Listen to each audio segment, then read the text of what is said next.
The Pepsodent Show, starring Bob Hope.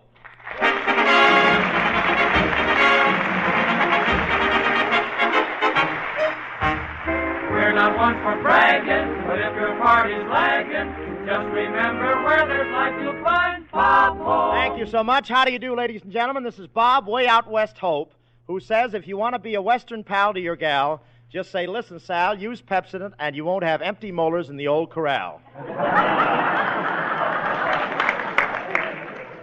Or, this is Bob, Income Tax Hope, telling you we're paying more taxes and using more Pepsodent this year so we can be armed to the teeth. Yes, sir, I've been busy all week trying to fill out my income tax. Blank. This is the time of the year we all try hard to make deductions on our income tax. It's like trying to tilt a pinball machine with Morgenthau sitting on the end of it. I sent Henry Morgenthau a big tube of Pepsodent so I can clean him while he's cleaning me. No, really, I went down and paid my tax the other day without a single complaint, without a whimper. And in 2 more days, the Novocaine should all wear off. And I happened to mention to the income tax clerk that I was working for Pepsodent. Clerk says, we have a little radio program of our own. It's called Truth or Consequences.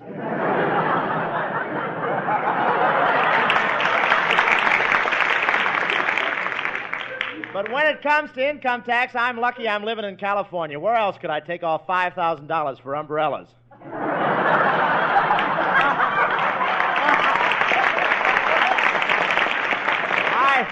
I shouldn't say that because the weather is beautiful now. We're now having the kind of weather we weren't having when we said we had it. But weren't we? But the sun has been shining beautifully for a whole week now, and I've got a wonderful tan on my face. That is the part above the waterline. Sun finally came out. A Democrat took his first look at the sun, smiled, and said, I knew Roosevelt would come through.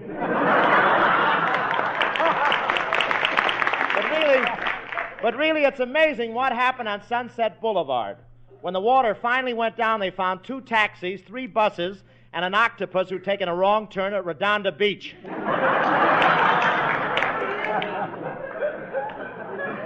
At least the rain fills the yard with beautiful flowers. This is the only part of the country where you can pick water lilies and sit on the roof at the same time. And the fruit packers out here have a new idea this year. The oranges are all stamped grown in California in spite of everything. But regardless of the weather, they always dress the same here. Back east, everybody bundles up in the cold weather. Out here, when you see a guy with an overcoat on, it means he hasn't been to Santa Anita.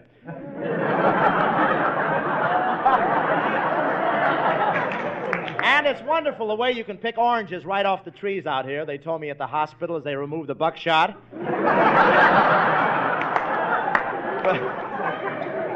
But gee, the way things grow out here in California, why, only last week I planted a little bit of a tree, and already it's dead.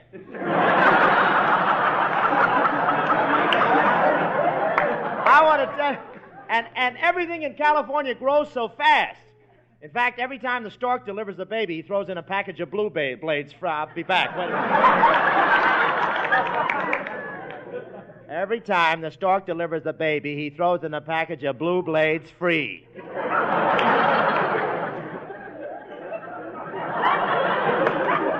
I should have gone to the 3rd grade. They told me it was swell there. But this... But I want to tell you, this is beautiful country out here, and what a view from Hollywood Boulevard. I'm doing great tonight, huh? I got a nice throat, too. I wish my agent had 10% of it, that's all.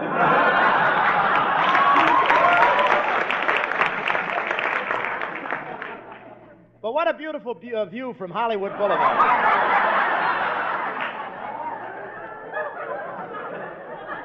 Go ahead, talk to each other while we rehearse, will you? I'll start over. This is beautiful country out here, and what a view from Hollywood Boulevard. Where else can you stand in the street, look up, and see snow-covered mountains and have your pocket picked at the same time?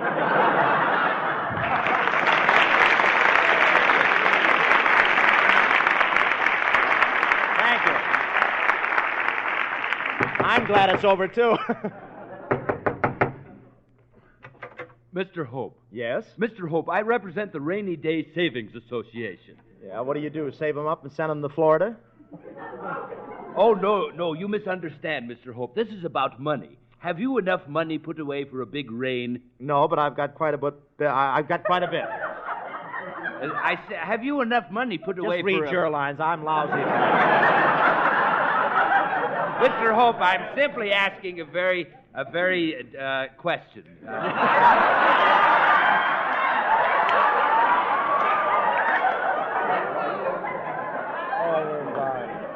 You think I was wearing my galoshes over my mouth, wouldn't you? I would like to talk about money, Mr. Hope. If you feel anything, I'd cut in anywhere. It's all right. Have you enough money put away for a big rain? No, but I've got quite a bit put away for a drip, and I do mean me. Surely, Mr. Hope, you must have heard about that old saying, take care of the pennies and the dollars will take care of themselves. That's the way to make both ends meet. I knew there must be an easier way than the way they do it on a massaging table. Well, I can see I'm not getting any place with you. Well, how about you, Mr. Baker? Do you know a good thing when you hear about it? Say, I should say I do, brother. That's why I've been so hepped up on Pepsodent Antiseptic. You see, you can save real cash when you use it because it lasts 3 times as long and makes your money go 3 times as far. Now, here's the reason for that. Pepsodent Antiseptic, even when diluted with 2 parts of water, kills germs in seconds. And even after the dilution, it's a more effective germ killer than many mouth antiseptics used full strength. A United States government ruling provides that when the word antiseptic is used on the label, the product must kill germs. Standard laboratory tests are used to prove the germ-killing properties of all antiseptics. Now, many antiseptics do no more than just pass those tests. But Pepsodent does more, lots more. It passes these rigid tests even after it's diluted with water. So there you are, ladies and gentlemen. You can have the protection of Pepsodent Antiseptic and at the same time save money because it lasts 3 times as long. For these raw, changeable days, it's a good idea to have Pepsodent Antiseptic in your home. Use it as a gargle frequently. All you have to do to have this protection is phone your druggist and order a bottle of Pepsodent Antiseptic, the kind that lasts 3 times as long.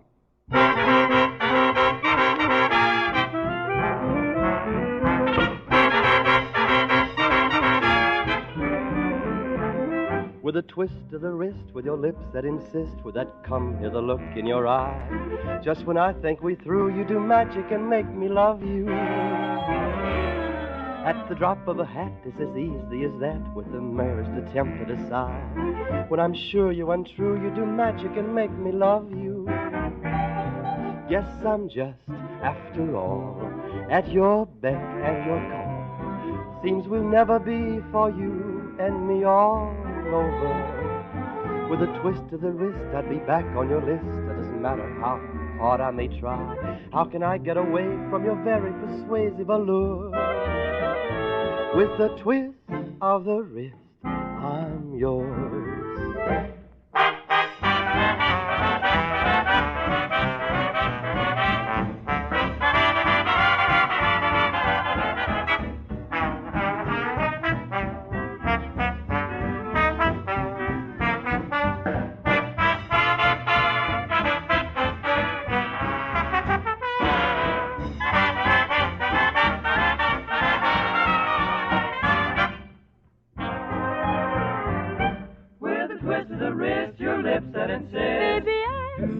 Look in your eye. Looking at you, there is nothing to do but love you. At the drop of a hat, easy as that.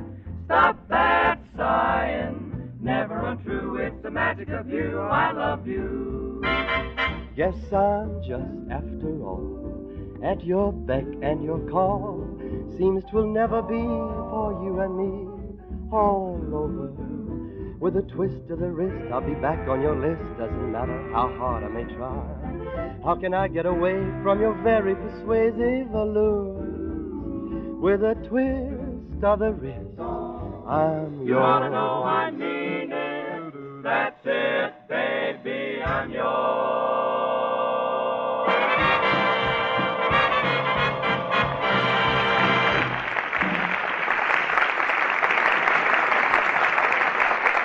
That was Skinny Ennis and the Six Hits and a Miss singing Twist of the Wrist from the sensational New York production Crazy with the Heat. Say, Bill Goodman. Oh, hello, Bob.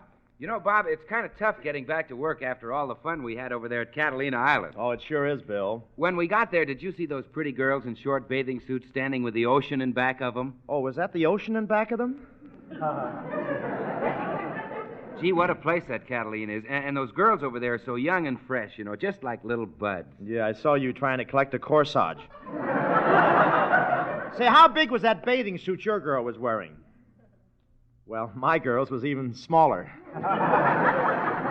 You know, Bob, if girls' bathing suits get any smaller, they'll have to go in the water.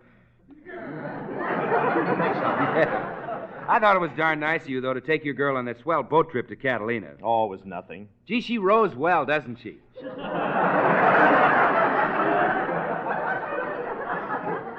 She could have done better with oars. Say, you disappeared that first night, Bill. Yes, I did, Bob. I wanted to be alone, so I just sat in front of the window in the dark for hours, just staring out. Gee, could you see her from your place, too? I spent the next afternoon lying in the warm sun. Did you see me out there? Yes, I saw you, all right. Was that a bathing suit or a bet you had on? Why, it was a bathing suit. Did you think the sleeves were too long? Well, yes, I did, Bob. It'd be nicer if you let your fingers show a little. Gee, what an old-fashioned suit. Why, Goodman, I thought my bathing suit looked very modern since I had the skirt shortened.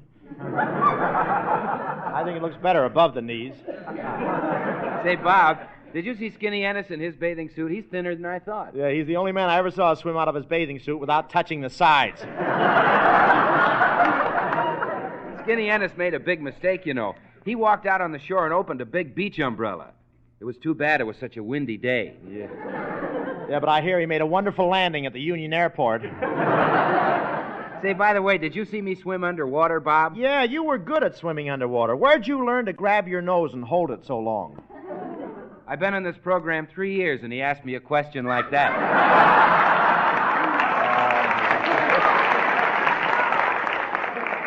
Say, but I'm glad we went over to Catalina. Those little trips really helped me. I wonder where I should go next. I wonder where I should go next. No coaching from the audience, please. Say, Rob, did you see the Chicago Cubs training over there? Sure, Bill. That wasn't a very high fence. I even brought one of the Cubs back with me. Ladies and gentlemen, as a special treat, it is my pleasure to present one of baseball's outstanding pitchers and personalities at present in training with the Chicago Cubs at Catalina Island, Dizzy Dean.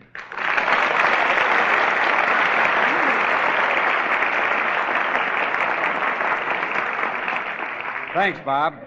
Well, how are you, Dizzy? Fine, but don't call me Dizzy. Why? I thought everybody called you Dizzy. They do, but somehow in this program I resent it.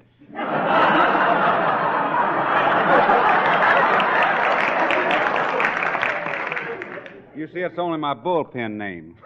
Well, if it isn't Dizzy Dean, what is your right name? You know, the name on your bank account, on the checks you sign. Oh, that's Mrs. Dizzy Dean. Dizzy, you actually mean she wears the baseball pants in your family? Yeah, and on her in this town, they'd look good. Say, you're playing with the Chicago Cubs, aren't you? You know, Dizzy, I was just thinking, you with Mr. Wrigley and me with Pepsodent, we're both living off gums, aren't we?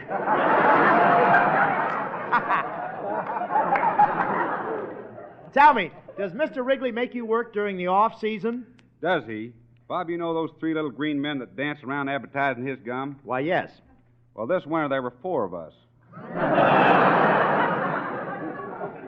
Say, Bob, you seemed to enjoy it when you were over watching our spring training. You ought to come over and visit me again on the island. Maybe next Friday. I can't, Dizzy. That's the day I visit my brother on his island. By the way, do you know my brother? Daffy?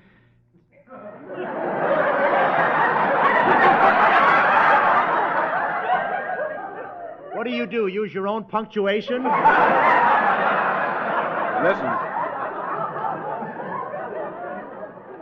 Listen, when I see a coma, I emphasize it. What's that? When I see a coma, I emphasize it. Coma? I don't like to get personal. Did you ever room with Maxie Rosenblum? Only when I went to Harvard. Let's get back to the dull stuff. Say, Dizzy, I was sorry to hear you had a little trouble with your arm. What was the matter? Well, my doctor thought it might be a bad tooth. He wanted to pull it, but fortunately, a friend of mine had told about Pepsodent toothpaste. Yes, go on. Boy, on this program, you have to sweat for your money.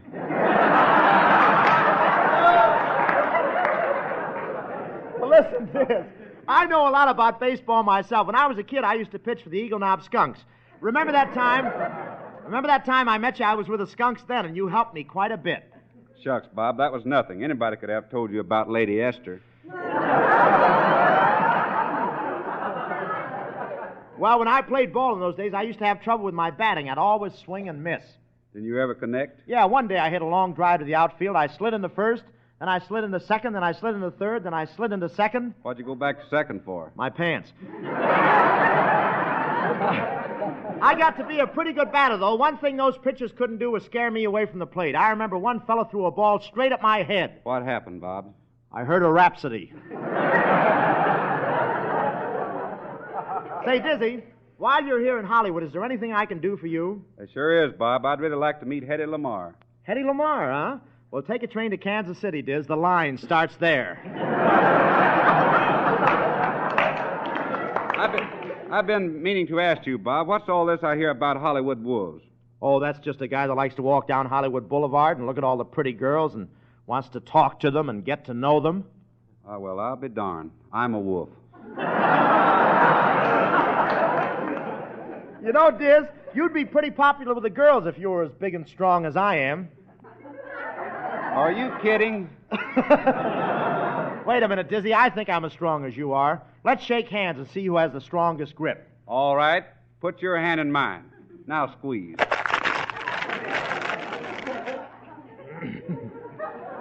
Now, will you put it in my pocket for me? Thank you, Dizzy Dean. And Dizzy will be back with us in a few minutes, folks.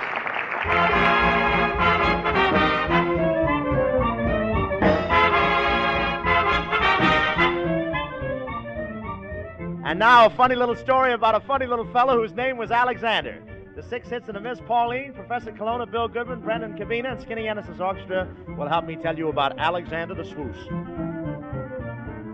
Here comes little Alexander, what a funny-looking gander. He's half swan and he's half goose. Ha, ha, ha, he's just a swoosh. Oh, mother, mother, mother goose, why am I not like brother goose? The other geese just laugh at me and call me a catastrophe. Swoosh, swoosh, Alexander is a swoosh, swoosh. Alexander is a swoosh, half swan, half goose. Alexander is a swoosh. Whenever they play hide and seek, I hide my head 'cause I'm a freak. They say my pappy was a swan, a good-for-nothing vagabond. Swoosh, swoosh, Alexander is a swoosh, swoosh. Alexander is a swoosh, big feet, big beak. Alexander is a freak. They're so unkind, but I don't mind their slander. Whoa, whoa, whoa, I'm just disturbed because I heard they're gonna cook my goosey gander. Guess you'll have to run away. We know what they'll do if you stay. I'd rather be a refugee instead of chicken fricassee.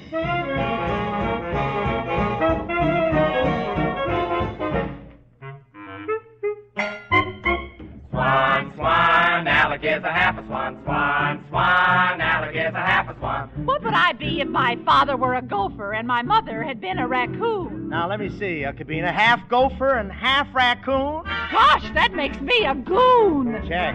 Goose, goose, Alec is a half a goose. Goose, goose, Alec is a half a goose. Suppose my mother was a badger, and suppose my father was a stag. I'll run that down. That's half badger and half stag? Oh, sister, that makes you say you're lonesome, aren't you? They're unkind, you need not mind their slander. You don't need to be disturbed. The gonna cook your goosey gander. Now, supposing my mother was a dragon and, let's say, my father was a Let me skunk. have that, bud. That's half dragon and half skunk? You dig me. Oh, brother, you ain't sober, are you, huh? Swoosh, swoosh, Alexander is a swoosh, swoosh, swoosh, Alexander is a swoosh. Now, on my father's side, I'm a jaybird, and they say my mother was a turkey.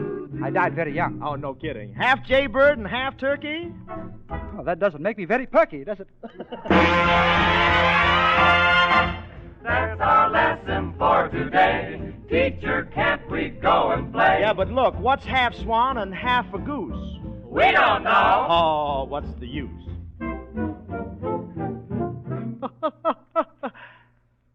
What are you laughing at, Kelowna? Alexander is a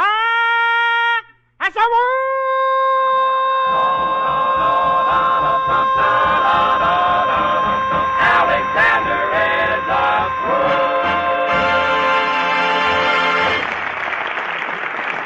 Oh, you can really empty a studio, that, Jerry. That was the entire mob and Jim the cop, ladies and gentlemen. Say, Bob, who's that girl over there at the piano? What's she doing all alone? She looks like she hasn't got a friend in the world. Gosh, I feel sorry for her. As a matter of fact, she hasn't got many friends. A swell kid like that, too. I met her for the first time at Helen's about a month ago. Well, what's the payoff? Well, we were telling all about our lives. Heart-to-heart stuff, you know. Would have been okay over the telephone, but not face-to-face. Oh, it's a darn shame. Yes, it is a shame that anyone need suffer from this kind of a whispering campaign, especially when it's usually so easy to avoid. There's no trick at all in keeping your breath sweet and pure. Why, in just a few seconds, Pepsodent Antiseptic makes your mouth feel refreshed and your breath fresh and clean. Here's all you have to do. Before you go out where you'll meet people, gargle with Pepsodent Antiseptic for a few seconds.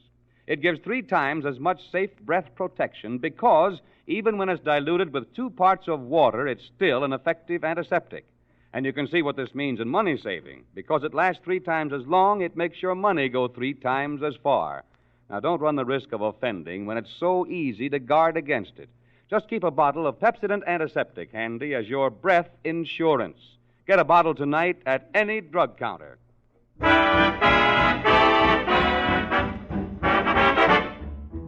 How much longer must I wait, Dizzy? Tell me. Well, folks, here we are in the 9th inning of this great baseball game. Bob's Hope team is out there in the field. There's the hit. It's a high fly ball. Hope himself is out in the field, and he's going to try to get it. He's circling under it now. It's coming down. Is there a doctor in the house? Well, Bob Hope is forfeiting the game. He's going back to the locker room to see if he can sign up some better players for his ball club. We take you now to the locker room where Bob is trying to sign his star holdout. You like pitching tomorrow, Dizzy? Sure, Chief. Think you can win? Sure, Chief. Know what'll happen if you don't win? Sure, Super Chief. Well, then, we're ready to draw up your contract, Dizzy. Here's my lawyers, Blitz, Fitz, Mitz, and Barney Dean. How'd that Barney Dean get in there? He owns a fountain pen.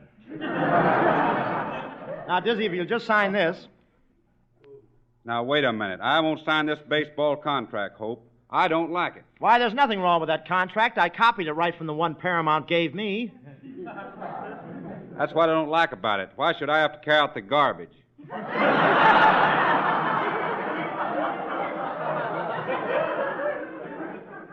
I don't carry out the garbage at Paramount. My nose turns up like this naturally. I don't know whether I like this contract or not. Where's the part where it says how much money I get? Right there in the white print. Now, come on. Now, come on, Dizzy. Sign up. And remember, you'll have to abide by our training rules. You can't go out with girls, understand? Listen here. If I want to go out with a girl, I'll go out with a girl. See? Oh, yeah? Yeah. Oh, yeah? Yeah. Has she got a friend? Never mind. Never mind. I ain't going to sign. Listen, Diz, you better sign with me because right now my assistant is in New York trying to sign up one of the greatest baseball players of all time, Babe Ruth. Hello? Great news. This is your assistant, Kelowna, and I'm in New York talking with the babe. She said no. Professor, you're supposed to be signing up a baseball player. Well, I have. I've just signed up a trained bear to play second base. A bear? Kelowna, that's dangerous. Oh, nonsense. This bear is trained, and I've got him eating out of my hand. In fact, I'm going to feed him a little piece of candy now, and he'll eat it right out of my hand. Here, nice bear. Eat this piece of candy. Yes, boss, I've got him eating right out of my shoulder.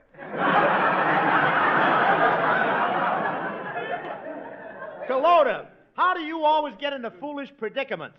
I got a season pass. Well, you know, Diz, I really don't need you. I'm negotiating with another great picture. Did you ever hear about Skinny Ennis?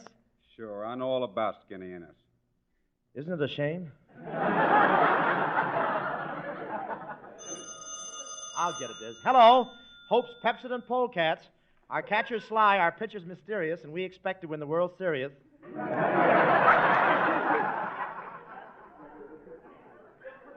He's delirious. Listen, Hope, great news. I just found a baseball pitcher who can pitch a curve, a spitball, a drop, and a fastball all at the same time. Professor, in order to do that, a player would have to have 4 arms. That's impossible. You hear that, Joe? Is it impossible? Well, stop shaking one head yes and the other one no.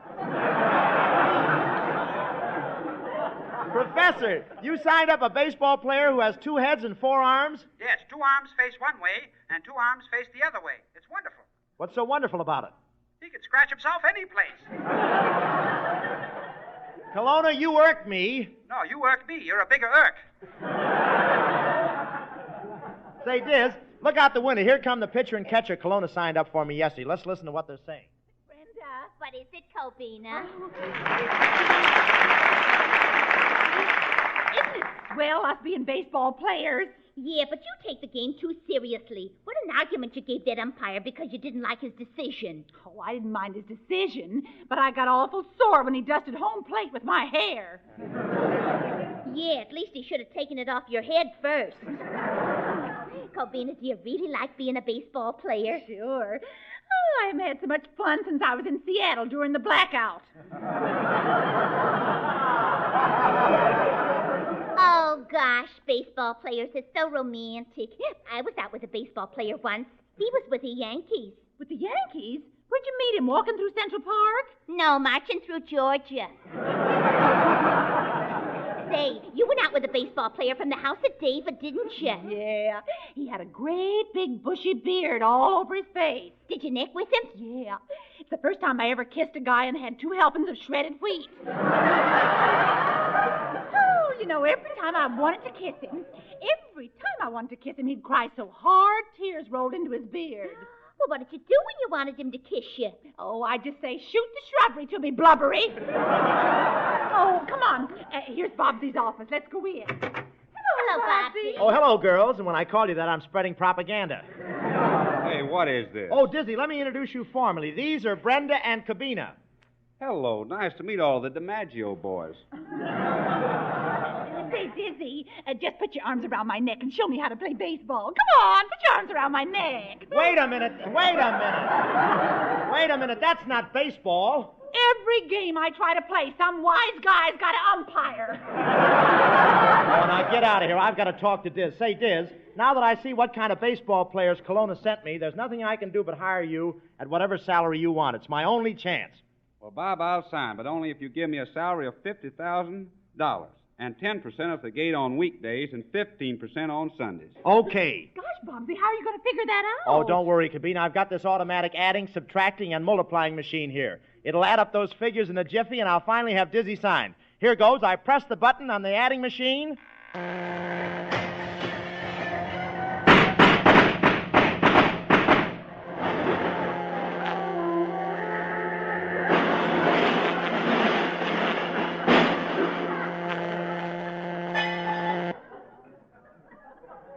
Anybody got a pencil? Good